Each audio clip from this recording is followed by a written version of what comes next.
মঙ্গলবার দুপুর 12টা নাগাদ বিধানসভার বাইরে সিঁড়িতে বসে বিক্ষোভ দেখায় বিজেপি। নেতৃত্বে ছিলেন সোমবার সাসপেন্ড হওয়া 4 জন বিধায়ক।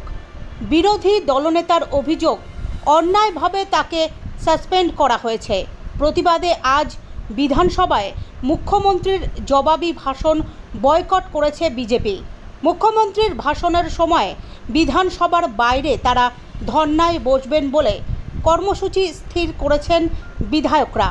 সাসপেন্ড হওয়ার পর মঙ্গলবার বিধানসভার বাইরে এসে সরকারি কর্মচারীদের ডিএ নিয়ে শুভেন্দু অধিকারী বলেন, বিধানসভাটাকে পাঠিয়ে দিতে লিখে দিতে পারত যে এখনো 35% ডিএ বাকি, 7th পে কমিশন হয়নি।